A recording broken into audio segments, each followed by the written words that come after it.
रोमांचक मैच में अंततः भारत को हार का सामना करना पड़ा है। हमारे साथ हमारे स्पोर्ट्स एक्सपर्ट राकेश रंजन जी हैं, उनसे जानते हैं। राकेश जी, क्या कहेंगे इस हार को लेकर?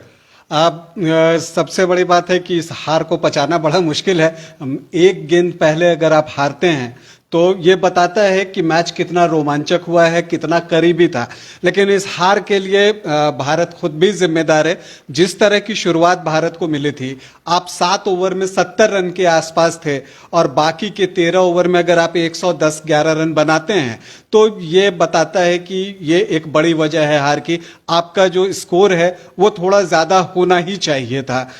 इसके अलावा हम देखें कि जो भारत के 3 अनुभवी तेज गेंदबाज थे, हम भुवनेश्वर कुमार की बात कर लें, चहल की बात कर लें, हार्दिक पांड्या की बात कर लें, ये सबसे महंगे तीनों साबित हुए। उन्होंने 40 रन दिए, भुवनेश्वर ने तो चहल ने 43 और हार्दिक ने उससे भी ज्यादा 44 रन खर्च किए।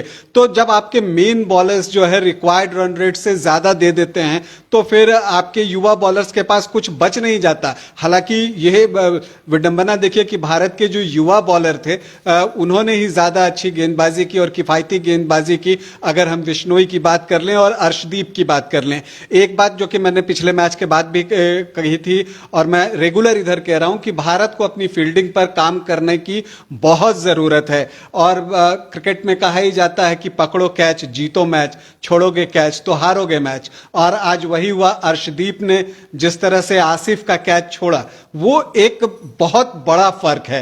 आप कह सकते हैं कि उस समय आसिफ 0 पर थे और उसके बाद जो उन्होंने एक पारी खेली वो मैच जीता गया। लेकिन यह तारीफ करनी होगी पाकिस्तान के 2 बल्लेबाजों की। एक रिजवान की तारीफ जितनी भी कीजिए कम है। उन्होंने बेहतरीन पारी खेली, पूरी पारी को एंकर किया।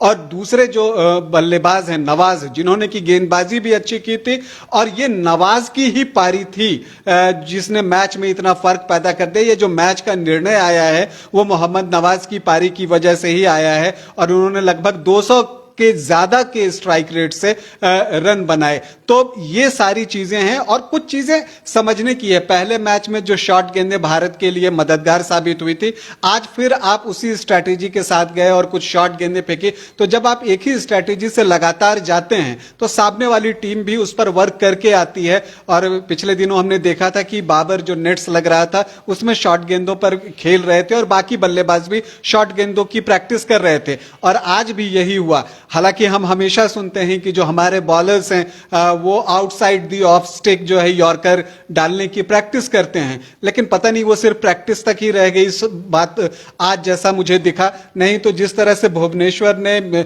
जो 19वां ओवर फेंका, मैच वहीं खत्म हुआ, वहां तक मैच बचा हुआ था। 25-26 रन चाहिए थे 2 ओवर में, मैच बचा हुआ था।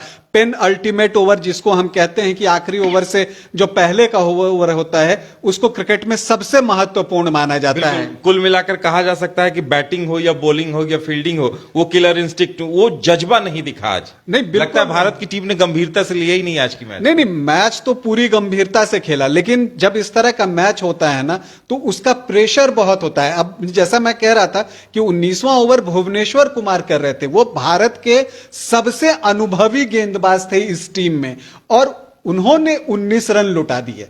अगर आप 19 रन देते हैं और अगर आप अच्छी गेंद करते हुए रन लुटाते ना तो एक बात समझ में आती है कि आप यॉर्कर डालने की कोशिश कर रहे हैं, स्लोअर डालने की कोशिश कर रहे हैं, आप शॉर्ट गेंदें फेंक रहे हैं, आप उनको फ्री आर्म दे रहे हैं कि आप शॉट खेलो और रन बनाओ। और वो जो शॉर्ट गेंदें हैं वो कमर और उससे थोड़ी ऊंची हाइट पर, अगर आप शॉट फेंकते हैं तो वो कम से कम कंधा तक आए तब एक परेशानी का कारण बन सकता है। तो वो चीज यहां पर नहीं थी। तो हम कह सकते हैं कि भारतीय टीम का जो होमवर्क गेंदबाजी में होना चाहिए था वो नहीं हुआ। अच्छी स्टार्ट को वो कन्वर्ट नहीं कर पाए और खराब फील्डिंग, ये 3 वजह आप कह सकते हैं कि भारतीय हार का रहा। लेकिन कोई बात नहीं, भारत का फिर जो है 6 तारीख को मैच श्रीलंका से होगा। भारत ने अभी मौके गंवाए नहीं है और भारत पाकिस्तान का एक और मैच आप फाइनल में देख सकते हैं 11 तारीख को। तो 6 और 8 को, 6 को श्रीलंका से भारत का मैच है और 8 को अफगानिस्तान से भारतीय टीम को मैच खेलना है। और हाल के दिनों में भारत ने श्रीलंका को पराजित किया है, तो हम उम्मीद करते हैं